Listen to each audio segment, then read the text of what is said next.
Welcome back guys to another PHP video. और इस video में हम बात करेंगे वेरिएबल्स की।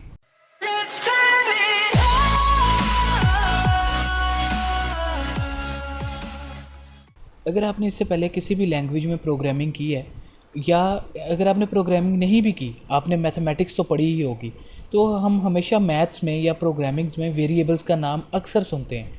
वेरिएबल्स का यूज़ बेइंतहा होता है। वेरिएबल्स क्या चीज़ है?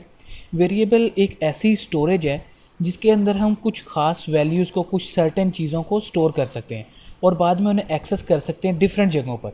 तो इस तरह हमें उस खास वैल्यू को या उस खास जो स्ट्रिंग है उसको बार बार लिखना नहीं पड़ता। जस्ट हम वेरिएबल्स को कॉल करते हैं और उनमें से जो वैल्यूज़ जो उनके अंदर स्टोरेज की होती है उनको हम एक्सेस कर सकते हैं। अब वेरिएबल्स किस किस तरह का डाटा स्टोर कर सकते हैं? वेरिएबल्स ऑलमोस्ट हर तरह का डाटा स्टोर कर सकते हैं। आपकी स्ट्रिंग्स, आपकी इमेजेस, आपके टेक्स्ट, आपके फ्लोट, आपके फ्रैक्शंस एट्सेट्रा एट्सेट्रा। ठीक है, तो वेरिएबल्स हर किस्म का डाटा अपने अंदर स्टोर कर सकते हैं। तो PHP के अंदर वेरिएबल्स किस तरह डाटा स्टोर करते हैं और वेरिएबल्स के लिखने का सिंटैक्स क्या है, उसके बारे में हम इस वीडियो में देखेंगे।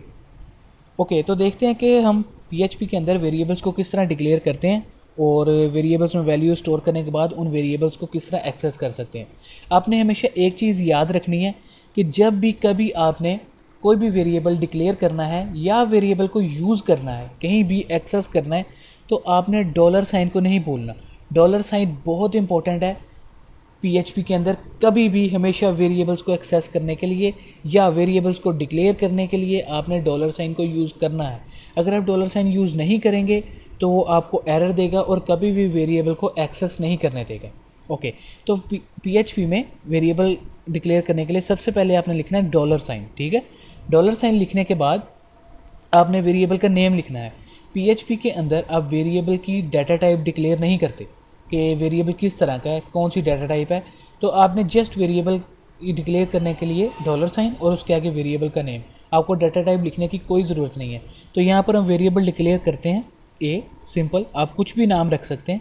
उसे इक्वल करना है आपने उसके जो वैल्यू उसके अंदर स्टोर करवानी है। लेट्स से कि सबसे पहले हमने एक किसी का नेम स्टोर करवाना है, जैसे मेरा नेम स्टोर करवाना है। तो नेम जो है वो एक वैल्यू नहीं है, वो एक करैक्टर नहीं है।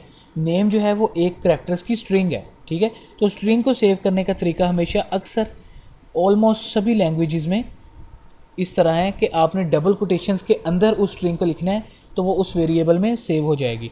और एज़ यूजुअल लाइन टर्मिनेटर को आपने नहीं भूलना। PHP में हमेशा लाइन टर्मिनेट करने के लिए आपने सेमीकोलन का इस्तेमाल करना है। तो ये है एक बेसिक सिंटैक्स किसी भी वेरिएबल को डिक्लेयर करने का। सबसे पहले आपने डॉलर साइन लिखना है, उसके बाद वेरिएबल का नेम आप जो भी रखना चाहें, उसके बाद इक्वल का साइन आएगा और उसके बाद डबल कोटेशंस अगर आपने स्ट्रिंग को सेव करना है। जैसे कि यहाँ पर स्ट्रिंग सेव करते हैं मेरा नेम। ठीक है, तो हमने रेहान असगर सेव कर लिया ए में। इसी तरह अगर आप एक और वेरिएबल डिक्लेयर करें बी, उसे इक्वल करें मेरी एज के, आपने मेरी एज स्टोर करनी है वेरिएबल बी में। तो उसको स्टोर करने का तरीका ये है कि आप वेरिएबल डिक्लेयर करवाएं, ठीक है, उसे इक्वल कर दें सिंपल मेरी एज के। ठीक है, तो आप सिंपल उसे 21 लिख दें तो वो उसमें 21 जो है वो स्टोर हो जाएगा। इसके लिए आपने डबल कोटेशंस यूज़ नहीं करनी। डबल कोटेशंस हमेशा आपने स्ट्रिंग को सेव करने के लिए यूज़ करनी है। इसके बाद मैंने आपको बताया कि डॉलर साइन बहुत इंपॉर्टेंट है, पहले तो वेरिएबल्स की डिक्लेरेशन के लिए और उसके बाद वेरिएबल्स को एक्सेस करने के लिए। अब हमने वेरिएबल्स को मुख्तलिफ जगह पर हम आगे PHP में एक्सेस करेंगे, इनका बेइंतहा यूजेज है। लेकिन यहाँ पर हम सिंपल एक आपको एग्जांपल देने के लिए मैं एको करता हूँ।